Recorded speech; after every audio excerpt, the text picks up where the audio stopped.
iniciando a gravação.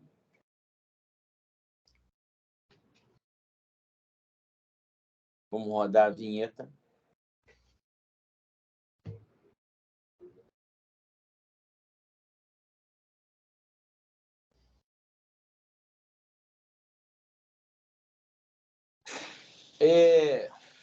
Hoje, dia 27/4/2023, 9 horas, a gente está iniciando e gravando também, né, a nossa comunidade Lei Geral de Proteção de Dados, que busca falar sobre segurança da informação, sobre privacidade, sobre conteúdo e argumentação que influencia o mercado, né, que está tão frio e que precisa ser aquecido, e sempre uma conversa entre pares, né, entre profissionais que querem estar se colocando técnicos na questão da Lei Geral de Proteção de Dados.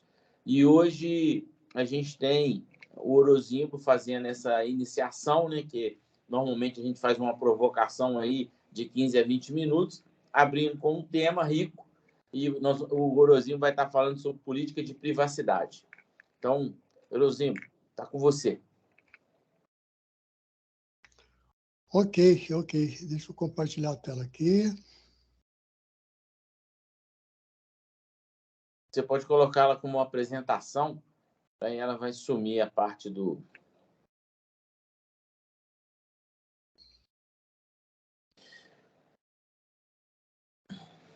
E essa parte hoje eu penso que ela vai ser muito rica, porque quando a gente está falando de privacidade, a gente tem dois focos. Eu acho que a gente tem que focar muito a empresa, porque a questão do usuário é uma questão que a gente vai ter que treinar o mercado, né? Descompartilhou, tá, Orozimbo? Sim, eu tô vendo aqui. Tá bem, tá tranquilo. Então, quando a gente fala muito focado no usuário, a gente fica mais distante da gestão. Acho que essa vai ser uma provocação interessante que a gente vai poder estar trabalhando depois que o Orozimbo trouxer aí o artigo, né? Essa parte inicial. E uma coisa muito legal, não sei se vocês têm reparado, aí agora está do jeito, Orozimbo. Ok. Mas já que eu estava aqui falando, o nosso grupo vai estar formando agora 4.000 membros lá no grupo do LinkedIn. A gente deve virar de hoje para amanhã. Então, quer dizer, a gente está se tornando muito relevante dentro da comunidade. Orozimbo. Ok. Bom dia a todos. Como a gente já vem fazendo há algum tempo, a gente encaminhar alguns assuntos, né, de forma a dar mais substância, ter mais conteúdo, como a gente fez com aquela mini maratona de prospecção de dados, né? Depois a gente falou sobre temporalidade de dados e mais o descarte, né, que são assuntos bem interligados. E a gente começa hoje, né, não é uma maratona, mas são duas sessões. Hoje vou falar sobre construir um programa de privacidade, não exatamente uma política de privacidade, mas como o consultor, junto com a empresa, junto com o pessoal da empresa, faz qual o programa, como que ele faz esse programa de privacidade de forma eficaz, né? E na próxima semana, né, a nossa colega Jennifer vai estar comentando, vai estar falando sobre o lado negro da força, né? O que não se faz de privacidade, quais os erros de privacidade, o que tem sido feito que não é legal, né? Mas isso aí fica para a próxima semana, né? Então, esses assuntos interligados, o que a gente quer realmente é construir esse debate rico que a gente tem, né? E a gente construindo, né, uma pauta bem interessante para todos que estão chegando aqui no grupo, né? E quando a gente fala sobre como construir um programa de privacidade eficaz, né, os desafios que a gente tem em elaborar e fazer cumprir as políticas de privacidade nas empresas, a gente percebe que são são processos ainda bastante subestimados, né? Que é muita gente que não leva a sério.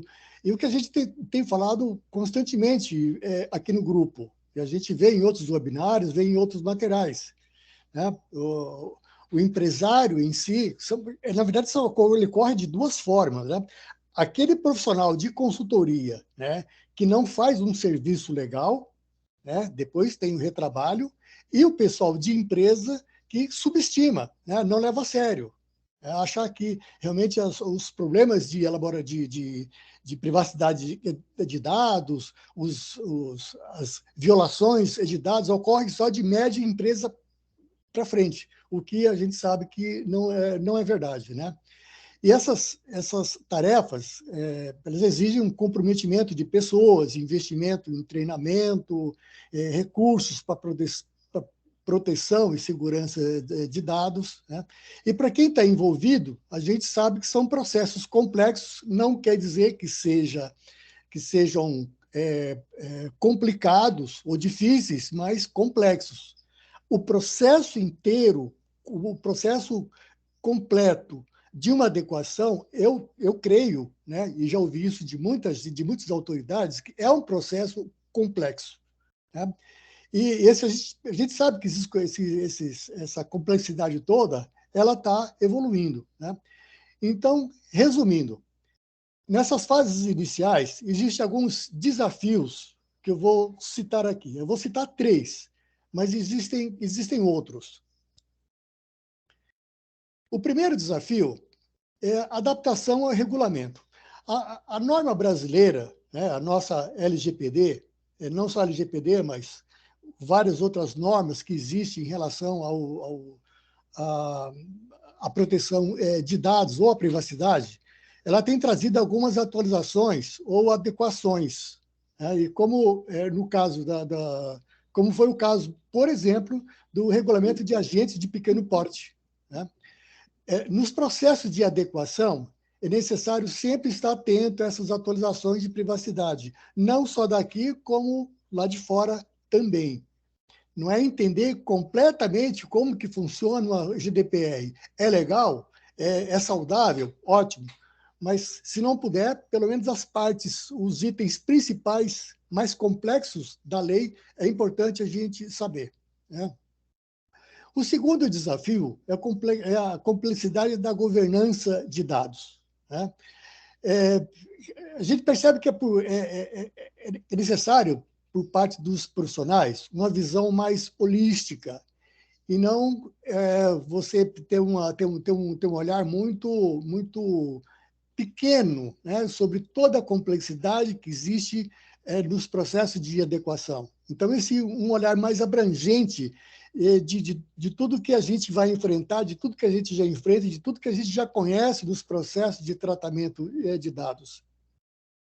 A gente conversar, por exemplo, depois que termina toda uma adequação num cliente, uma pessoa que a gente tem que conversar, se é que a gente não fez, a gente tem que conversar com essa pessoa aqui, ó, que faz a governança de dados. Ela, sim, precisa ter e ela vai ter todo esse olhar 360 de tudo que aconteceu, né? E o terceiro desafio é a segurança cibernética, né, que tem sido uma dor de cabeça, né, uma pedra no sapato para as empresas, na medida que elas buscam algumas medidas de proteção ou quem sabe, mitigação de riscos, porque a gente sabe que nem toda e qualquer empresa não está segura 100%. E, em algumas situações, o que ele pode fazer é mitigar riscos, né?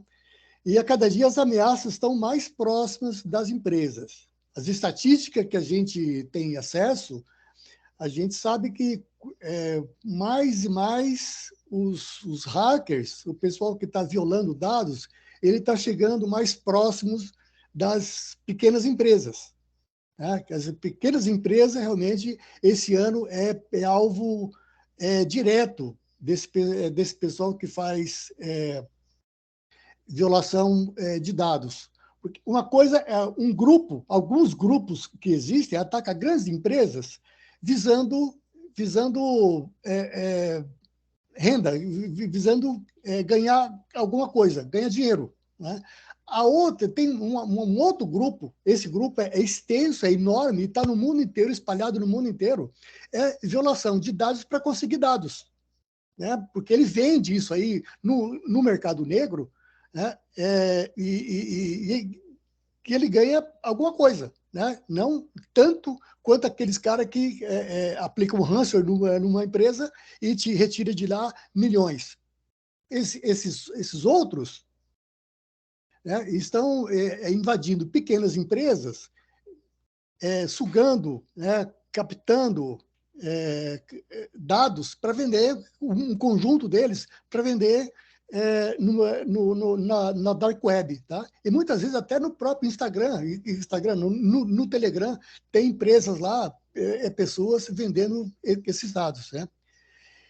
E se a gente estica o olhar um pouquinho mais, além do previsível, a gente percebe que, no mundo inteiro, a conscientização coletiva sobre privacidade ela está paulatinamente ganhando força. Não só aqui, como também em outros países. A gente lê a respeito, né, pessoas falando sobre. E nos últimos 10 anos, vários países implementaram e atualizaram suas políticas de tratamento de dados. Né? A GDPR fez isso, a gente tem feito, e políticas de privacidade no mundo inteiro. Né? Aqueles países que têm alguma lei, algum tratado sobre tratamento de dados. Né? Por sua vez, a gente percebe também que os consumidores, né, têm aumentado essa percepção, cobrando e exigindo seus direitos. A gente percebe isso aqui no Brasil, tá, de um modo muito restrito ainda, muito tímido, mas é uma sequência, né? É um momento que isso vai crescendo. E aqui cabe uma ressalva. A consciência por direitos tem crescido, mas as irresponsabilidades continuam. Como é que isso acontece? É cada vez maior a gente notar o chamado paradoxo da privacidade. Esse paradoxo ele consiste numa permanente ruptura entre as ações dos usuários nos ambientes digitais, na internet, né, e as suas preferências em relação à sua privacidade. Isso aí a gente já comentou numa live especial passada, né? Uma estatística que foi feita na Europa, 96% das pessoas contatadas se preocuparam muito elas disseram que tinha uma grande preocupação com a sua privacidade, 96%. Mas depois, o próprio pesquisador ele tinha algumas 2, 3 perguntas que, na verdade, não era uma pegadinha. E se chegou à conclusão que desses 96%, né, que se preocupava com a sua privacidade, 46% dessas pessoas entregavam fácil os seus dados. Tá? Por uma promoção, por uma oferta, enfim, alguma coisa que chamasse atenção. Por isso que há algum tempo que já existe esse conceito de paradoxo de privacidade. Você busca uma privacidade para você, mas no momento seguinte você dá ela quase que de graça. Né? E todo esse conceito de privacidade, direito, regulamentações, que a gente já comentou, ele tem acontecido na mesma camada da regulação do espaço digital, que desafia o resultado dos nossos projetos em todas as fases da implementação de dados. Ou seja, muita coisa acontecendo ao mesmo tempo. Então, são demandas que existem dos nossos clientes, os órgãos, leis, regulamentos estão mudando, nós estamos alterando o nosso fluxo de trabalho, então, por isso que eu falo que tem acontecido na mesma camada de regulação do espaço digital. É muita coisa acontecendo ao mesmo tempo. Né? E é com esse foco na implementação que eu vou falar com vocês hoje sobre como construir um programa de privacidade. ou, no mínimo, chegar perto do possível. A gente não é dono da verdade aqui, né? E aqui, e a lei, a gente sabe que o processo todo, boa parte dele, né, se baseia em interpretação e bom senso. Então, eu vou apontar 9 itens que contemplam esse programa, né? A ideia é mostrar um caminho das pedras, listando esses desafios numa linha de tempo. Vamos lá. O primeiro, saiba o que motiva a sua privacidade. Antes de mais nada, você precisa conhecer as razões para ter um programa de privacidade de dados, comportamento, pressão interna e externa, rompimento de parcerias, multas, isso olhando o cliente, tá? Olhando a empresa. Por que que ele pediu para você que agora, ele falou para você que agora ele precisa de um programa de privacidade, precisa estar em conformidade, né? O que gerou essa motivação? Depois, esteja atualizado em relação às leis e normas de privacidade de dados que se aplicam ao negócio da empresa. A gente sabe, que já comentou, que boa parte de nós, consultores, facilitadores, os nossos clientes, muitas vezes, são pequenas empresas ou startups. E nós já temos uma regulação para agentes de pequeno porte, né? Então, quando haver essa necessidade, essa oportunidade, a gente estar atualizado do que pode, o que não pode, como que faz e como que não faz, né? E discutir os reais motivos, né? Que a gente sabe que pode haver pressões veladas. Isso tem a ver com o que eu comentei anteriormente, né? Pensa de que forma esses motivos vão influenciar os processos de adequação na empresa e a criação de uma cultura de privacidade. Aqui é um ponto muito interessante, por quê? Se ele pediu para fazer um programa de privacidade, faça a adequação da minha empresa, quero estar em conformidade, né? Por uma vontade própria, por uma consciência de cultura dele, é uma coisa.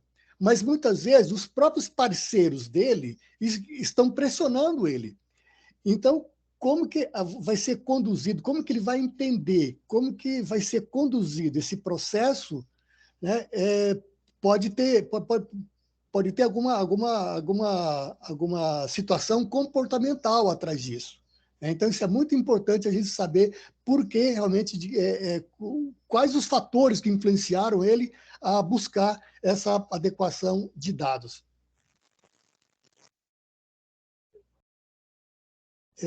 Deixa eu passar aqui. Tá. Segundo, faça um plano formal. Entenda toda a complexidade do negócio do seu cliente. Isso aí, quando a gente vira discutir aquele guia consultivo, a gente falou muito a respeito disso, a gente discutiu bastante, né? Quando eu falo que o primeiro contato que você tem com o cliente, você não fala basicamente de LGPD, você entende tudo que acontece com o negócio dele, né? Da onde que ele vem, o que ele pretende, qual a base de clientes dele, sobre os produtos, os serviços, etc. Né? Cria uma estratégia de implementação. Isso aí, qualquer curso, qualquer situação de conformidade que a gente vai fazer no cliente, isso é básico, né? Aquele cronograma de instalação, de implementação, tal. Apresenta um resumo geral das etapas a serem cumpridas ao cronograma, né?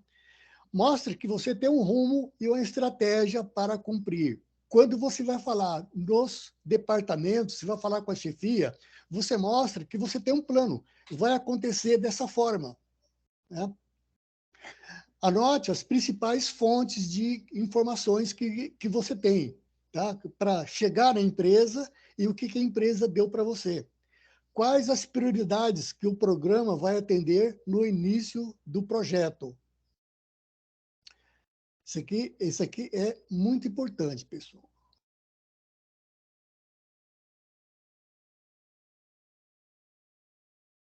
Esse aqui é o slide 5. Vamos lá. obtendo apoio dos gestores. Esse é o item 3. Né? Conquistar o apoio dos gestores, o pessoal técnico administrativo, é fundamental. É o sucesso, muitas vezes, que você vai ter do seu processo da construção, né, de um programa de privacidade de dados dentro do cliente, depende desse ponto.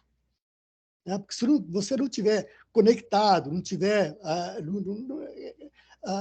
as pessoas não serem simpáticas, empáticas, né, em todo esse processo, realmente é muito custoso, né? Fica muito...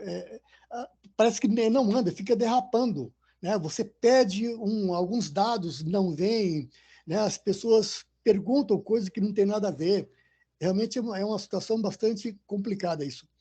Aponte os benefícios que a empresa vai obter. Boa parte dos nossos empresários pequenos e médios, né, e eles não têm ideia.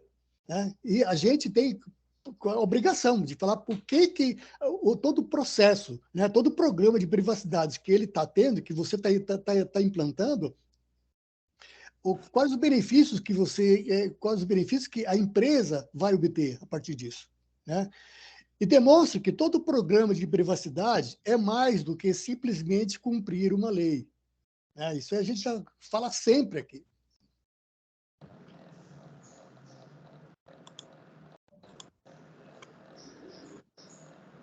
Encontre os seus dados e faça um ROPA. O ROPA, eu acho que todos se lembram, né? Está lá no artigo 37 da LGPD. É um artigo único. É um documento obrigatório para você fazer um mapeamento, né, de como que é feita a coleta de dados. Esse relatório, na verdade, ele aponta todos os registros de todas as operações que envolvam os dados pessoais, principalmente baseado no legítimo interesse.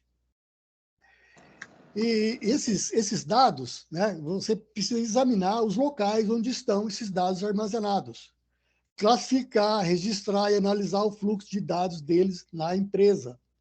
E esse registro ele vai apontar todo o processo de adequação. Aqui é muito importante, pessoal. Eu vejo isso aqui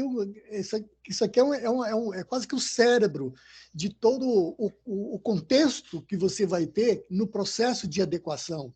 Né? Onde aquele olhar 360 que você teve lá atrás, tá? Agora, com esse olhar, você vai fazer os caminhos para onde o fluxo de dados da empresa tem, para onde que os dados andam, onde que ela chega, para onde que vai. Quem recebe, quem não recebe, quem poderia, quem não poderia, né? Dados sensíveis, por aí vai.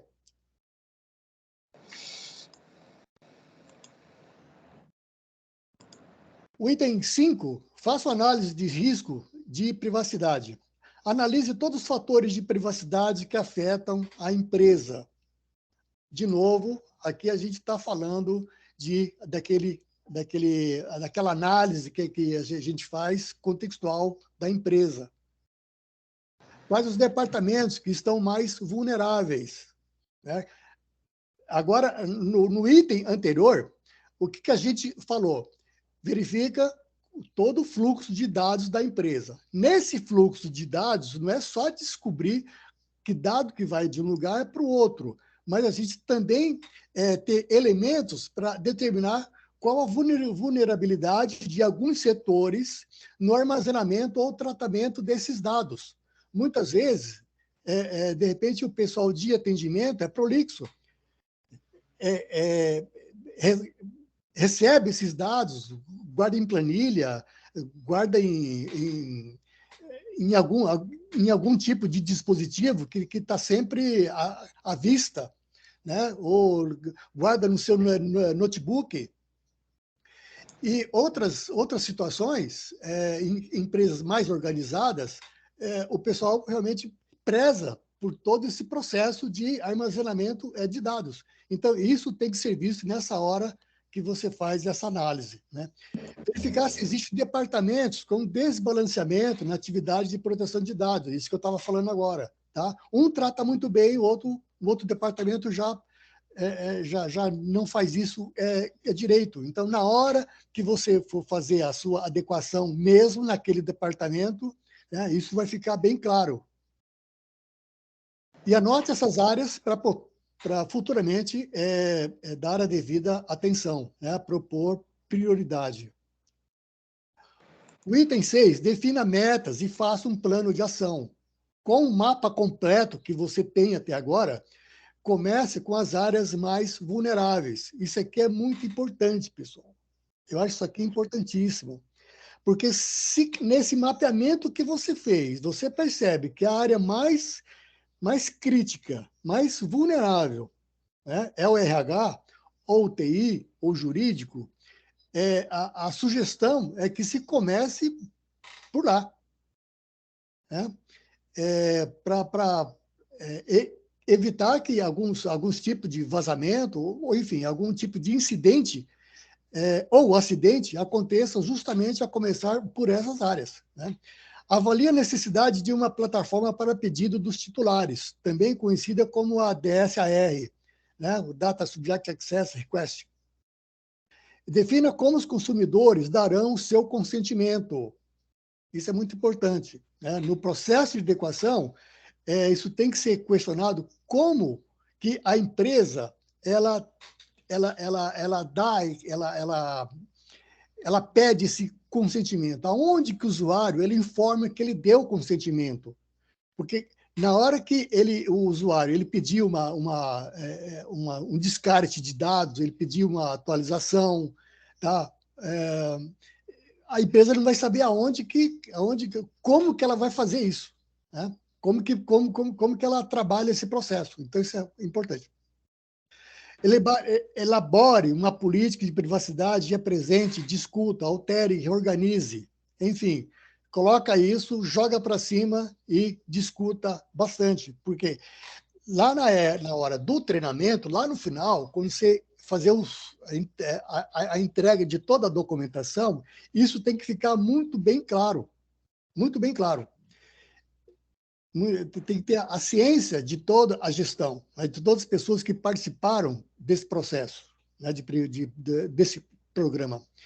E, nesse instante, né, força a empresa a pensar como que será o seu processo de tratamento de dados, né? Ela tem que saber.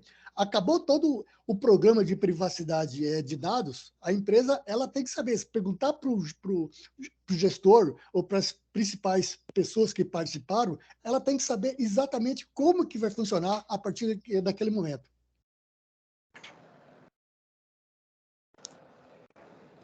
O item 7, coloca o seu plano em prática. Hora de colocar o plano em ação. Você vai precisar tomar algumas medidas técnicas e organizacionais para proteger os dados pessoais, né? Isso estou falando em relação à empresa, né? A empresa vai precisar ter essas medidas. Como que ela vai trabalhar a criptografia, o seu sistema de backups, né? Gerenciar o seu controle de acesso, gerenciamento de consentimento, que falamos há pouco, né? Processo de avaliação de fornecedores, planos de resposta a incidentes e tudo mais, né? Toda a documentação que ela vai ter que gerar para dar sustentação a esses tipos de demanda que a empresa precisa, né? E é hora de chegar, é hora de ativar o treinamento, né? Revisar todos os acordos, as etapas, os conceitos, boas práticas, os relatórios. O item 8, avalie o resultado, né? Programa entrou em andamento, né? Começou a execução dele, o dia 0 da adequação, né? Agora é ver como funciona na prática, né? Execute alguns testes e provoque situações complexas, né, junto aos gestores e junto às pessoas, para afirmar conceitos e práticas vistas no treinamento, para aquela coisa que não ficar apenas no conceitual, né? Ver se as pessoas realmente aprenderam, ver se o seu treinamento funcionou, porque se não funcionou, tem que refazer tem que rever esse treinamento. E trabalha as questões duvidosas e ainda incompreendidas, né? O item 9, né? Manter e melhorar. Leis, normas, regulamentos sofrem alterações ao longo do tempo. Consultores e empresas precisam ficar atentos a essas mudanças.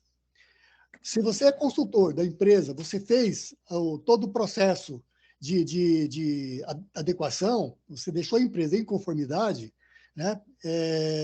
E, principalmente, se você se tornou o DPO daquela empresa, é obrigação máxima você fazer todas as adequações necessárias ao longo do tempo. Não só as leis e normas vão mudar, mas seus processos internos também mudarão. Isso em relação à empresa. A empresa, muitas vezes, ela muda alguns processos internos. Se ela muda, o dado ele chegava para o marketing e ia para vendas, ou chegava no atendimento e ia direto lá para o marketing. Se houve alguma mudança aí, isso tem que ver aonde que isso afeta o seu programa de privacidade de dados. Quando você fez a adequação, como que isso ficou? Qual foi a linha de tempo que você colocou isso? Né? Quais foram os dispositivos usados? Então, isso aí precisa ser refeito com urgência. Pode haver coleta de dados de formas e métodos diferentes, com outros propósitos que vão exigir análise de impacto na privacidade de dados. Aí a gente entra com o tal do DPIA, que todo mundo se lembra, né? Que auxilia os agentes de dados pessoais a cumprir os requisitos da LGPD e a demonstrar que foram feitos. Esse é um processo de construção e comprovação de conformidade. E é isso aí, pessoal. Terminando, esse é o último item, né, de mais essa live. É o que eu tinha para comentar a respeito. E eu peço que apoie as nossas publicações, comente, compartilhe, quando a gente colocar os nossos artigos, enfim, todo tipo de material, de conteúdo que a gente colocar nas redes, a gente pede ativamente que vocês tomem partido disso. Se for interessante, né? Compartilhar para um amigo, compartilhar com seu parceiro de negócio, etc. Isso é muito importante. Quanto mais o algoritmo ele percebe que está tendo alguma interação, ele distribui para mais pessoas, né? E divulgue a nossa comunidade com seus amigos e parceiros de negócio, né? Acesse lá comunidade.lgpd.com.br. Ok. Obrigado. Com você, Pedro. Agora a gente tem que ter uma provocação de debate, né? E quando a gente fala de privacidade, é um negócio que é importante, né? Eu vou já baixar minha mão aqui. Isso. Aí, na hora que você colocou lá uma questão sobre como que define um documento de política de privacidade num contexto que nem todos estão preocupados com a privacidade. Então, a gente tem que estar muito preocupado se a gente define uma regra que vai ser uma regra real e funcional ou que vai ser uma regra utópica para que tipo uma lei que não pega. Porque é claro que uma documentação que vai falar o que a empresa vai fazer com os dados. Porque na hora que ela começa a falar o que cada usuário vai fazer com seus próprios dados, a gente começa a ir num lugar que as pessoas estão abrindo mão da privacidade. Tanto é que a gente identifica todo mundo querendo se tornar influenciador de alguma forma, e quando quer ser influenciador, ele quer divulgar não só os dados dele, mas as experiências dele para que as outras pessoas estejam vendo, né? Todo mundo quer se tornar um participante do Big Brother. E aí eu acho que essa é uma discussão que a gente precisa estar o tempo todo. Como é que a gente separa aquilo que é o usuário querendo se expor e a empresa que tem os dados dos usuários para ela ter um equilíbrio para evitar de estar cometendo uma falha? Jennifer, você está aí, levantou a mão primeiro, você está disponível, depois é a Micaele. Bom dia, pessoal. Parabéns, Orozimbo, pela exposição. Muito bom. De toda a exposição, eu gostaria de destacar a questão do paradoxo da privacidade, que eu acho muito interessante, realmente. E, de fato, as pessoas, elas entendem a importância, só que quando há algum benefício atrelado, dificilmente alguma pessoa vai recusar isso. E esse é o grande problema que a gente enfrenta atualmente, porque muitas vezes os benefícios, eles são infinitamente menores do que é o valor do teu dado. O teu dado, ele é muito, muito valioso, as pessoas não percebem isso e a gente está entregando ele por migalhas, né? O que eu vislumbro nesse cenário? É que o titular de dados pessoais, como a gente encontra em outras legislações, como o Código de Defesa do Consumidor, por exemplo, ele é o vulnerável, ele é o hipossuficiente, e a gente não pode se basilar pelo comportamento dele. Do contrário, a gente tem que garantir que o outro lado dessa relação proteja esses dados pessoais, né? Então, se as pessoas estão entregando dados pessoais, a gente não quer que isso aconteça, né? Mas as pessoas estão entregando e elas vão continuar entregando, porque se você não entregar os seus dados pessoais, você não vai conseguir nem consumir produtos e serviços. Você vai deixar de acessar uma rede social? Você vai deixar de utilizar um aplicativo? Não. Você vai precisar acessar, você vai precisar dar o seu termo de consentimento ali. O que acontece? O outro lado da cadeia tem uma responsabilidade dobrada de investir em privacy by design, de investir em transparência, de investir em segurança. Então, o hipossuficiente, a parte vulnerável dessa relação, é que deve ser protegida. Então, de fato, o programa de privacidade ele precisa ter essa importância relevante, porque a gente precisa, de fato, garantir que essa pessoa que vai entregar o seu dado pessoal, ela entregue esse dado pessoal, mas que ela não seja se torne ainda mais vulnerável por conta dessa escolha que é uma escolha imposta. É um termo de adesão que todos nós assinamos, e se a gente não fizer isso, a gente não vai minimizar as nossas escolhas na internet, e principalmente na internet, mas até o offline está se tornando assim. Né? A gente vai acabar perdendo de usufruir de programas, de descontos, enfim, por conta disso, isso vai se acentuar ainda mais. Muitas empresas vão impor isso, né? Então, resta à privacidade assegurar que haja um equilíbrio nessa relação que ainda se encontra em desigualdade. Essas foram as considerações e passo a palavra para os demais colegas. Obrigado, Jen. Micaele, você está na fila aí, pode abrir o seu microfone. Depois eu Samuel. Bom dia a todos, né? Primeiramente, parabenizar o colega que expôs aí de uma forma bem fácil, né, e acessível sobre o programa de adequação. E fazendo um gancho da colega também que falou sobre o offline, vou trazer o meu comentário sobre isso, que eu vejo que se faz muito, é imprescindível ter os gestores ao nosso lado no programa de adequação por conta da mudança de cultura.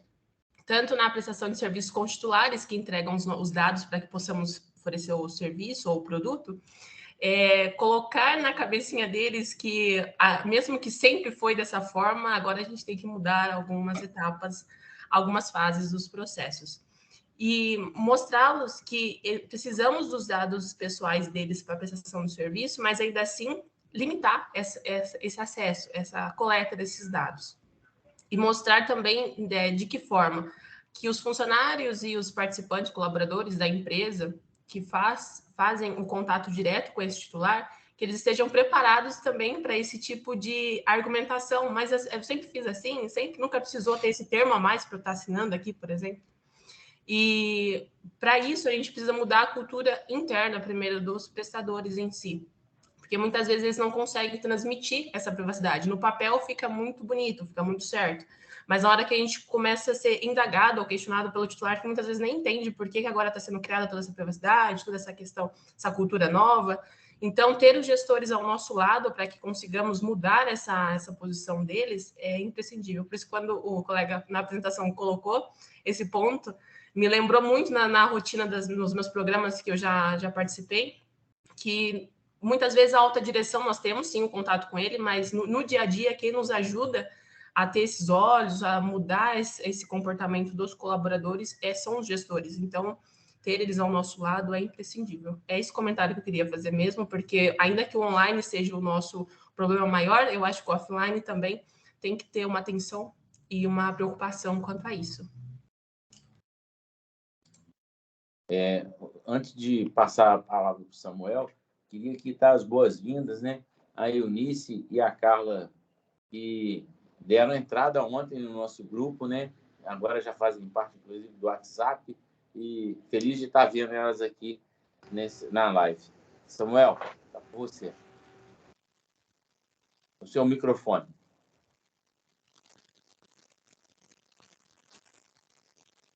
Seu microfone continua mudo, Samuel.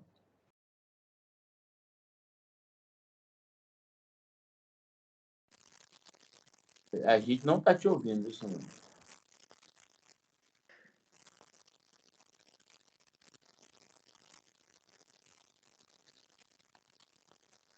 Não, está sem som. Mas é porque o seu microfone, na hora que você fala, o seu microfone aparece desligado. Enquanto você resolve aí, essa questão que tanto que a Micaele quanto a Jennifer colocou, né, e nessa exposição do Orozimbo, a gente sempre está muito ligado à condição do usuário. E achei legal essa forma, né? Tanto que o Orozimbo colocou, né, da preocupação, mas a gente colocou de questão de um vulnerável, né? O usuário ele se torna um vulnerável nesse processo, e como vulnerável, a gente tem que proteger ele. E isso porque a gente, como empresa, a gente está muito fácil de ser acessado. Qualquer empresa, com o mínimo de usuários que tiver, a gente tem um contato fácil. Diferentemente, por exemplo, de como que um grande aplicativo, que é o que a Jennifer também colocou, está capturando os dados e está vendendo os dados através das propagandas, né? Tudo bem, ele faz isso de forma anonimizada, e ele criou lá, eu acho que essas empresas, né, tipo Facebook, Google, a Microsoft, né, com o Bing, todos eles buscaram forma de se adaptar, mas garantindo as suas receitas utilizando os dados dos usuários. Não é a nossa prerrogativa, porque se um advogado levantar a mão e resolver questionar uma empresa, vai achar ali um sócio, vai achar um CPF e vai achar um juiz para poder colocar uma multa. Então, quando a gente olha para as empresas, principalmente as pequenas, elas estão sendo muito alvo. Elas são um alvo fácil desse assédio, que não estou falando que é um assédio negativo, né? É um assédio para mostrar que a gente está criando a lei para criar condições melhores que as pessoas convivam, né? É o mesmo que a gente, quando criou a CLT para contratação de pessoas, né? Quando criou a CIPA para prevenir de acidentes as pessoas, e mostrando que a empresa é sempre a responsável, dessa forma que a gente colocou. Se existe um vulnerável, que é o usuário, a empresa tem que estar ali de forma robusta, cuidando, tendo processos, até documentando e até treinando, da mesma forma que ela faz com os EPIs na CIPA, que as pessoas estejam lá conscientes de como que vão utilizar e como que os dados vão ser colocados, né? Então, acho isso importante que a gente sempre esteja colocando, porque a gente tem que olhar esse foco da empresa na proteção dos dados, porque às vezes ela captura informações que nem justificaria, né? Por exemplo, assim, um cara vai fazer uma compra e você quer saber o nome da mãe dele, o nome da esposa dele, se ele tem filhos, que aí você vira e fala assim, eu posso mandar uma mensagem de aniversário que vai lembrar o cara que eu estou aqui, ele pode vir aqui comprar um presente. Então, você vai criando uma conexão e vai falando o seguinte, eu estou pegando os seus dados porque eu quero ficar em contato com você o tempo todo. E, eventualmente, as pessoas nem queiram isso. É claro que elas não conseguem mais falar isso para o Facebook, não conseguem falar isso para o WhatsApp, mas para a empresa pequena, e a gente vai empoderando as pessoas, elas podem levantar a mão e questionar através até de um advogado de forma jurídica. E aí, se você não tiver bem documentado, talvez essa questão, quando o Orozimbo falou assim, vou colocar a política de privacidade, a gente precisa de estar imaginando como que a empresa se protege diante de um questionamento, como que a empresa se comporta diante ou de um questionamento jurídico ou de um questionamento de um usuário que mandou um e-mail e falou o seguinte, olha, eu quero que meus dados sejam deletados daí.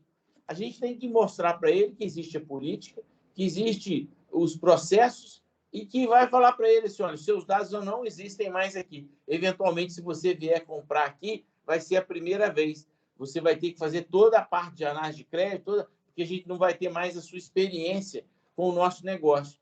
E, eventualmente, aquilo que a Jennifer colocou bem, né? Falou o seguinte, eu quero ser de novo primeiro, que aí eu vou ter que pagar à vista, eu não vou ter uma linha de crédito. Não, então deixa os meus dados aí, que aí se eu tiver que fazer uma compra aí de novo, eu vou utilizar essa minha experiência e esse conhecimento que você já tem. Essa hora é um negócio muito complicado, né? Como é que a gente se comporta? Mas tem que estar com um processo bem claro para que, se um questionamento jurídico de advogado questionando a empresa, a gente possa demonstrar que a gente está habilitado a ser uma empresa responsável e que esteja fazendo aí a melhor condição, né? Aproveitando, a gente vai estar também abrindo para que quem desejar, né? Eu estou vendo aí que a Vânia está aí agora restabelecida, né? Hoje eu não vi se o Zé Tó está aqui, mas o Zé Tó também já esteve participando, fazendo uma apresentação, e foi bastante relevante, que ele falou sobre temporalidade, né, de dados.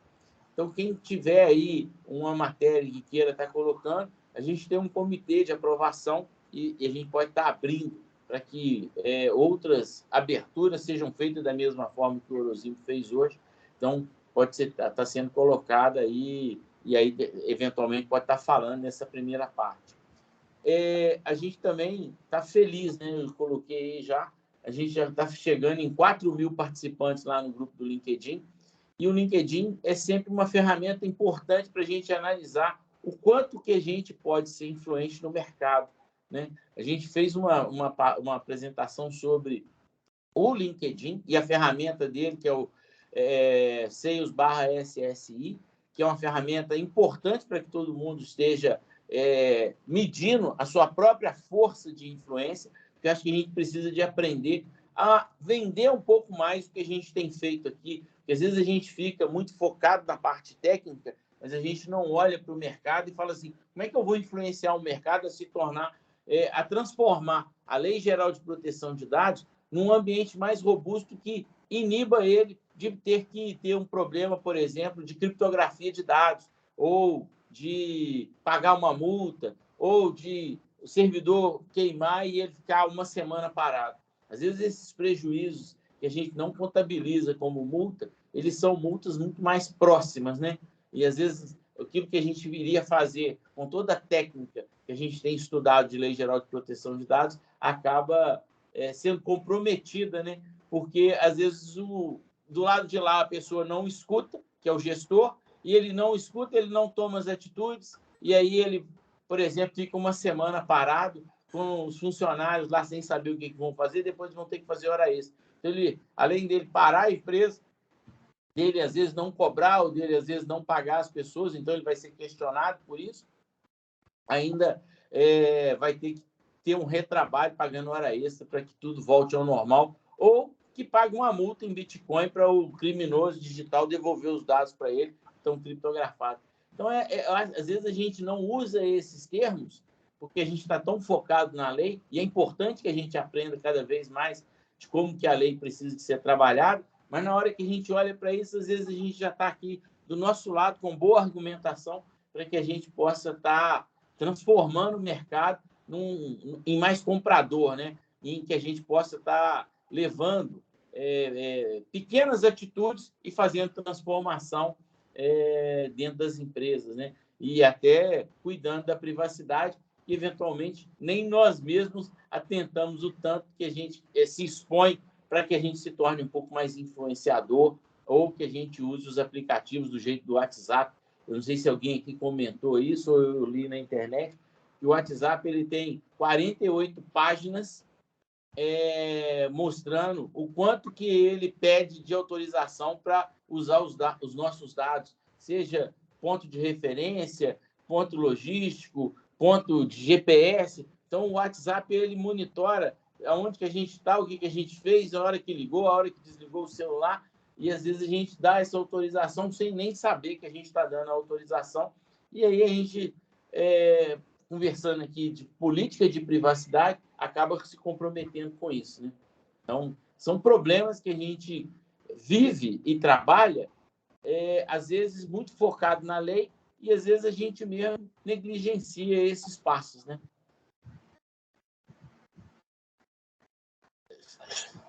Aí, você tem que abrir o seu microfone, Orozinho. A lei, ela existe, ela vai ser aplicada, né? Vai ter sua devida interpretação, ela vai ser aplicada de uma forma ou de outra. Né? O que antes disso é o comportamento. Quando você trabalha, tem que trabalhar o comportamento das pessoas que estão na empresa. Comportamento do titular de dados. É toda questão de cultura. A chave não vira por causa disso. Tá? Muito mais difícil essa chave virar exatamente por causa disso. Porque isso envolve em você, você se tirar você desapegar de algumas convicções, né? De alguns conceitos que você já tem no passado e que você traz até hoje. Né? Você leva para a sua vida pessoal, para a sua vida acadêmica, para a sua vida empresarial. Né? E isso, a segurança também está embutido nisso. É só a gente ver o tanto, né? O tanto que foi pesaroso a coisa em relação ao cinto de segurança que eu falo sempre. Tá? Ninguém começou a usar o cinto de segurança do dia para a noite, mesmo sendo lei, mesmo existindo multa. Né? Demorou um tempo até as pessoas entenderem e falar, pô, cinto realmente é seguro, né? De estatísticas, dados, etc, etc. Hoje você chega num carro, você vai viajar, se você não tiver com cinto de segurança, está faltando alguma coisa, né? Pelo menos para a maioria das pessoas. Né? Você se sente incomodado, está faltando alguma coisa. Tanto que é automático, você entra no carro, você bota o cinto. Né? É normal. Agora, quando que o empresário ele vai chegar na empresa e vai estar preocupado com os dados dele? Né? Existe aquela coisa de tangibilidade. Né? Aquilo que ele consegue ver, parece que sempre a gente tem a impressão que isso acho que é científico isso, né? Aquilo que a gente consegue ver, pegar, né? Aquilo que está dentro dos nossos 5 sentidos, parece que dá mais prioridade, porque pode estar mais próximo da gente. Aquele que você não vê, ele está escondido, né? O que não aparece, você, né, não dá a devida atenção. Tá? E a segurança de dados é um desses fatores. Né? Você não sabe, os dados estão por aí, estão rodando, você não sabe. Você só vai tomar realmente alguma medida, você vai se preocupar a hora que sua empresa foi invadida, né? A hora que algum cliente reclamar, você receber um processo, receber uma multa, e assim por diante. Samuel, você... Resolveu o problema do som? Eu acho que sim, vocês que vão dizer. Resolveu, a gente está te escutando. Antes de mais nada, Orozinho, parabéns aí pela apresentação. Estou virando seu fã, gostei muito do seu artigo lá. Né? Obrigado aí pela apresentação. E realmente você falou, quer dizer, várias pessoas falaram aí palavras-chave excelentes, né? Principalmente você que falou apoio, né? E sem um apoio, realmente não adianta nem pensar nem no mundo offline, nem no mundo online, como as colegas bem comentaram. Eu entendo que é o que você disse, é o que o Pedro falou, é uma lei. Né? E, assim, diferente de norma técnica, que a gente segue se quiser, né, ou quando a gente consegue seguir, a lei tem que ser seguida, querendo eu ou não, é o que você disse do cinto de segurança. Não importa se eu gosto ou não gosto, vou ter que usar, ou então vou ser multado. Né? Então, eu penso que, nesse caso da política de privacidade, no modo genérico, tem 2 caminhos a seguir. Ou voluntário, aí entra o que a colega falou, bem lembrou, treinamento, mudar a missão da empresa, acrescentando privacidade dentro da diretriz organizacional, na missão, para todo mundo viver realmente essa missão, porque é uma coisa intangível, né? Mas tem que ser mudada a missão. E treinar o pessoal para conscientizar nesse novo modelo mental da própria empresa. A missão era uma, virou outra, com privacidade sendo ela o escopo principal do negócio. Né? Então, essa parte voluntária, que a pessoa vai ter que ser treinada, vai ter que ser mudada, a missão, os diretores vão ter que fazer, porque senão fica mais difícil esse programa de privacidade. E tem a parte involuntária, que é justamente a força da lei. No momento que eu sou empregado e você me faz um contrato lá atrás de trabalho, onde está tudo especificado, os meus direitos e também as minhas obrigações como titular e como empregado, eu querendo ou não, eu sou responsabilidade. Eu vou ser responsável se não cumprir aquilo que está no contrato de trabalho. Então, assim, a lei me obriga a que eu cumpra essas duas posições, voluntária ou involuntariamente. Então, assim, seria mais para ratificar, porque no caso lá do titular que liga,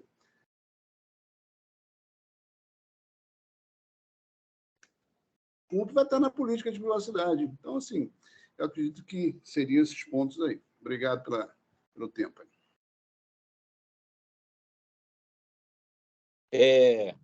O próximo agora é o Fábio aí, que está na fila, e depois a Vânia. Parabéns, Orozimbo, e os demais colegas pelas contribuições. Eu quero iniciar minha abordagem diferenciando programa de governança de privacidade é diferente de política de privacidade. Então, em alguns momentos aqui na fala de alguns colegas, eu vi misturando na política de privacidade e no programa de governança de privacidade. O programa de governança de privacidade ele está esculpido na lei, no artigo 50, parágrafo 2º, inciso 1º.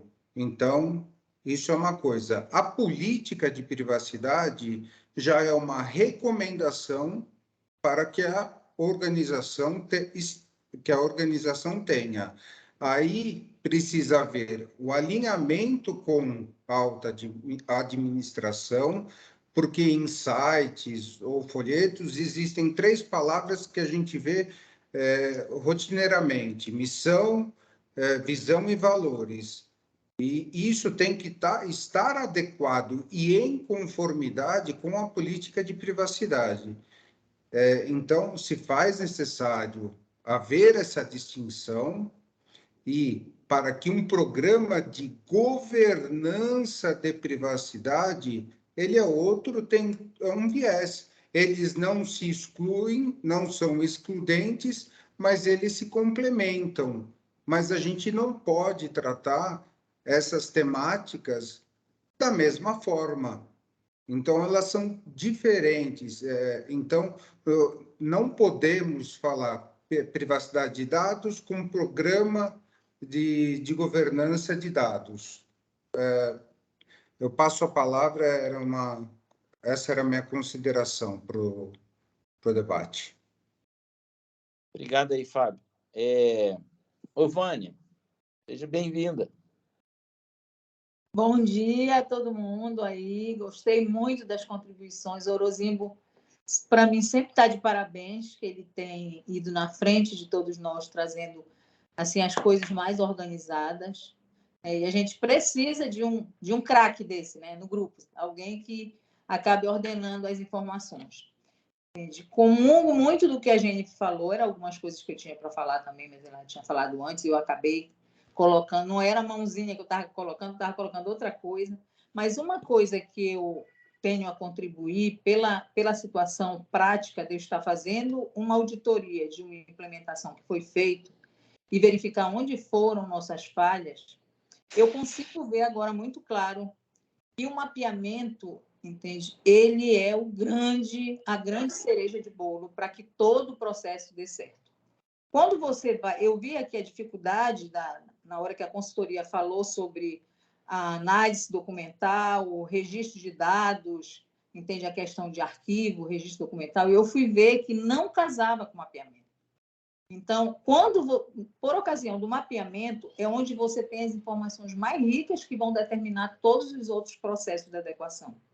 Como você vai fazer um mapeamento se você não vai a detalhes nessa questão dos dados, onde eles estão armazenados, que dados são esses, sem arquivo paralelo? Então, eu acho que o mapeamento é um momento assim, muito importante para tudo, porque cada processo que hoje eu analiso, eu vejo que ele foi prejudicado por conta da coleta de informações por ocasião do mapeamento não ter dado certo. E a outra coisa que eu verifico pela nossa experiência prática é que quando a gente faz esse treinamento, a proposta de treinamento em vários programas de adequação que eu já verifiquei, ele acontece um momento de conscientização, a gente consegue ter a ideia do conceitual da lei, dos artigos, da obrigatoriedade, do impacto na empresa, mas ninguém pensa que, além daquela conscientização que eu faço, que são informações da lei, a cada um novo processo, como no caso mapeamento, relatório de impacto, eu tenho que ter no meu programa vários ciclos de treinamento, não só a questão conceitual, porque, de repente, pelo que eu vi que aconteceu aqui na minha empresa, agora, já trabalhando como auditora, eu consigo estudar e ver cada processo. Mas eu vi que o que foi feito aqui foi esse treinamento, todos os colaboradores foram treinados, sim. Não, eu vejo uma necessidade de ter uma mentoria para esse comitê, quando ele é determinado, o comitê gestor. Essa mentoria é o quê? Ele vai ter que saber fazer também. Não é só a empresa de consultoria. Então, eu vejo que esse treinamento, para justamente a gente conseguir fixar as informações e que realmente o colaborador ele tem essa sensação de pertencimento e comprometimento com toda a adequação, com uma nova cultura, ele tem que ter em várias fases, entende?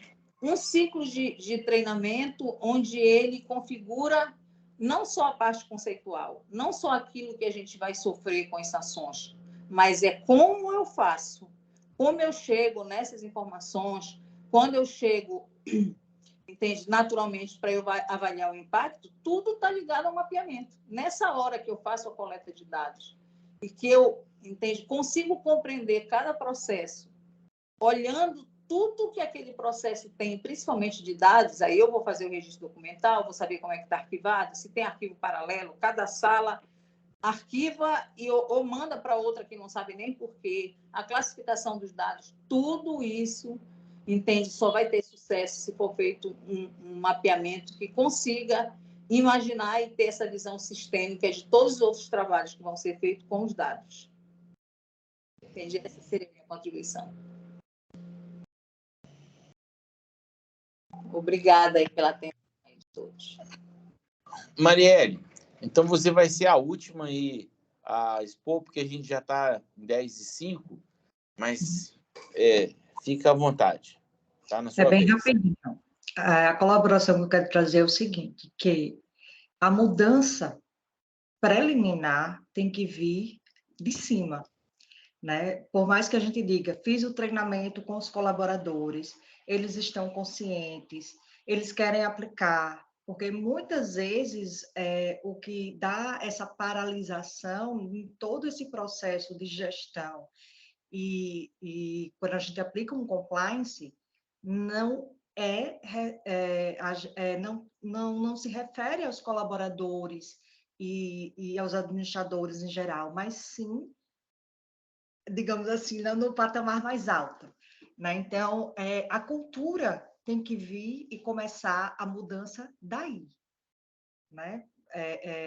Muitas vezes, vou pagar, vou fazer o compliance, a adequação à LGPD, as pessoas, os profissionais te dão as sugestões e simplesmente os gestores não aplicam, né? Ou dizer assim, isso aqui eu vou fazer, isso aqui eu não vou fazer. Isso é bem claro quando a gente está trabalhando mesmo, e a pessoa diz, você sugeriu que eu faça isso, mas não dá, porque agora eu estou sem condições por YZ. Né? Então, assim, o seu trabalho também fica prejudicado. Né?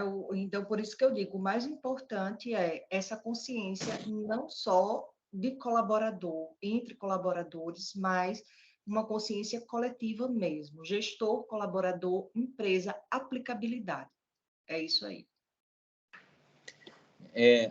Então, sempre lembrando que a gente está aqui no grupo de estudo, e embora a gente tenha um conselho que fica levantando o tema e tentando criar uma trilha de conhecimento para que a gente tenha até um pouco mais de calor, né, e relevância no conteúdo que a gente gera, a participação de todos é sempre fundamental e bem-vinda.